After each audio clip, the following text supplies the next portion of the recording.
Kumusta mga kajots? Heto na tayo sa pagtatapos ng ating kwento na pinamagatang Nagpapaligaya ako ng mga kalalakihan.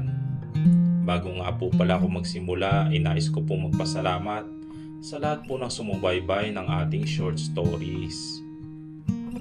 Sa mga napapadaan po dyan sa aking page at nakakapakinig ng aking kwento, huwag nyo naman po sanang kalimutan na i-follow at i-like and share nyo na rin ang kwento na inyong napakinggan.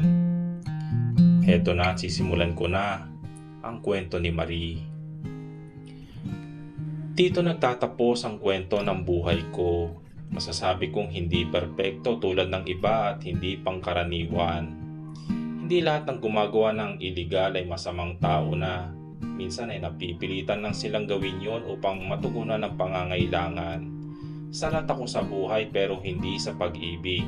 Hindi man maganda ang nakaraan ko, ay meron pa ring tumanggap sa pagkatao ko. Likas na ang tawagin akong mababang klase ng babae at buhunan ng sumayaw sa entablado, kasabay ng mga matang malagkit ang tingin sa akin na para bang tinatanggalan ako ng suot sa sarili nilang isip. May mga katulad ko rin na umaabot na sa puntong pinapaubayan na nila ang sarili nila para lang sa pera.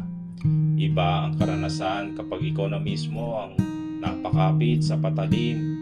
Huwag husgahan ng tao base sa kung ano ang makikita mo sa kanya.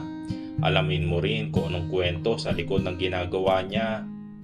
At iyan ang iniiwan kong paalala na natunghayan nyo dito sa ating kwento. Ito ay maikling kwento lang kung saan ay nakalatag ang importanteng detalye ng aking pagkatao. At isa pa pala, 3 na ang anak ko at matagal na kaming naikasal na ngayon. Ay asawa ko nang si Mark. Masayang pamilya ang meron ako na pinagpapasalamat ko rin sa Panginoon. At wala na akong mahihiling pang iba. Kalapati mang mababang lumipad, ika nga nila. Pero hanggat may pagaspas ay ipalipad mo ito at malayo rin ang mararating mo. Muli, ako po si Marie at hanggang dito na lamang ang aking kwento. Dito po nagtatapos ang ating kwento mga kajots.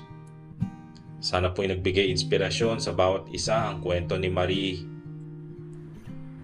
See you po sa susunod na bagong kwento. Hanggang sa muli. Bye!